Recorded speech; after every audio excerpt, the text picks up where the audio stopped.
За бясалгал дээр бол яг хуу энгийнээр бол ерөнхийдөө ингээд нөгөө хүүхэд одоо тий нэг ойгоос нэг 5 нас хүртэл ч юм уу тий 6 нас хүртэл нөгөө хүүхэд чинь тоглоод ингээд анхаарамж нь эсвэл бидний одоо ингээд тайлбарлаж ярьж байгаа юмыг ойлгох нь заримдаа бас муу байдаг. Бурхан багшийн үед бол хамгийн анхны лам болж байгаа хүүхдийг 7 настай хүүхдийг лам болгож авч ирсэн баг. Хууны хөгжлөөс ингээ харахад хүн чинь ингээд хөгжиж твшээ нийгэмдээ явж байгаа 7 нас хүрэхээр хүүхд юмыг илүү бодон сэтгэх чадвар нь арай өндөр. Юмыг хүлээж авах чадвар нь арай өндөр болдог. А бусд үед бол нөгөө хүүхд чинь өөрөө бурханы бүрлвэ буюу одоо аз жаргалтай ариун гэгэний бэлэг тэмдэг байдаг болохоор баяр хөөртэй байдаг. Тэр үед нь бас тодорхой хэмжээгээр удирдах болно. Хүүхдийг одоо хэлд ороо тий эсвэл ингээ бидний хэлж ярьсан юм ойлгодог болсноос ахуулаад. Тэгээд явах юм бол одоо бүр алстаа ирээдүйд бүр зөв төлөвшсөн хүн болно. Тэгэхээр бясалгалд бол ерөөс насны ангил байхгүй. За бясалгалыг одоо яг ингээд заагахад одоо тий боломжгүй хүндрэлтэй хүн бол одоо харааны бэрхшээлтэй сонсголгүй ч юм уу тийм хүмүүс л хэцүү бид нар арга зам нь. А бусдаар бол одоо ямар ч хүн бясалгалыг сурч болно.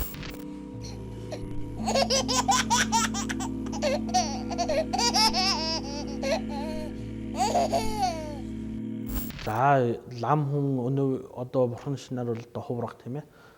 Өнөөгийн манай монголчуудын нэрлэлцэн шинээр бид нар лам гэдэг. Тэгэхээр лам гэдэг маань ерөөсө багш гэж байгаа юм л та лам.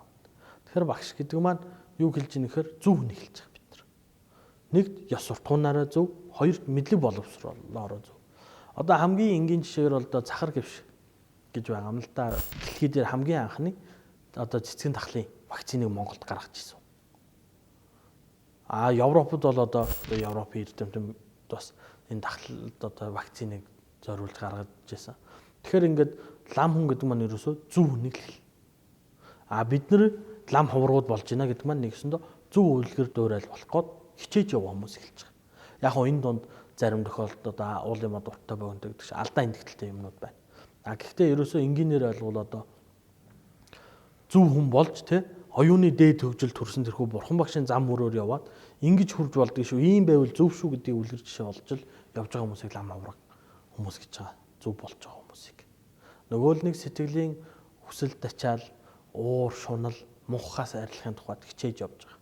А гэхдээ энийг ингээд авахын тулд төгсгөөг ярихын тулд бурхан багшийн сургаал намаа амьдралтай дадуулаа тий. За нийгэмтэйгээ хөл нийлүүлээ алах буюу шинжлэх ухаан 21-р зуунтайгаас давхар суралцаад боловсроод ингээд энэ нийгэмд хэрхэн зөв хүн байх вэ гэдгээл одоо бид нар өөрийгөө удирдах явж байгаа хүмүүсийг лам хуврах хүн гэж би хувьдаа боддгийн.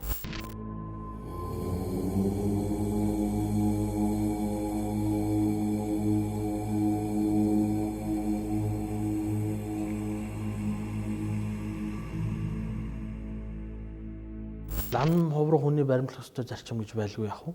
За нэн тэргуунд бол одоо их болсон 6 зүйлийг одоо хайрлаж инрэх гэж байгаа. Тэрүүнд нь бид нөр өөрсдөө бас хайрлаж инрэхийг хэлнэ л дээ.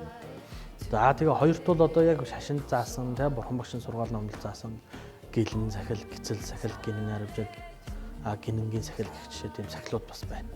Одоо гинэнгийн сахил буюу одоо хамгийн анхны бурханы номлолд ёс зүйн 5 зарчим гэж байгаа. Хов хүн болгонд байх ёстой. За энэ нь юу юм гэхээр одоо тий амтны юм таслахгүй нэг, хоёрт хулгай хийхгүй, гуравт буруу урцал байхгүй, дөрөвт худлаа ярихгүй, тавд мансууруулах зүйл хэрэглэхгүй. За энэ 5 зарчмыг бид нэр байнгын сахиж чадах юм бол нэгсэндээ ёс суртахууны анхан шатанд одоо ингээ хүрж ийна гэсэн үг. А гэвч зарим тохиолдолд одоо өөрийн сэтгэлийг удирч чадахгүй, хүсэл эрмэлзлээ удирч чадахгүй бол алдах тохиолдлууд хин хүнгүй байдаг. Нэг нэг тэгж харагдаад байгаа. Тэгэхээр энийг одоо гинэнгийн сахил буюу энэ 5-ыг ингэ сахих юм бол одоо ёс суртахуун гэдэг юм бид нар бий болгож чадна л гэж байна. Тэгэхээр лам нарын зарчим одоо гэдэг маань ерөөсөө нэг бусдыг инэр нэгүүлсэх, хоёрт одоо өөрөө зөв болохын тухайд энэ дагаж мөрдөх одоо ёс зүйн 5 зарчим байна тий. За гинэн авжаа, гэлэн гэцэл жишээтэй сахилууд. Түншлэн өдөр болгон дагаж мөрдөх одоо хоол ундаа хэрхэн идэх үү тий. Лам хүн хэрхэн суух уу гэд маш нарийн юм энэ сахил санаарууд байдаг. Тэр болгоныг бол бид нар өнөөдрийн интернет хөгжсөн нөхцөл байдал ороод судлаад хараад мэдчих бас боломжтой.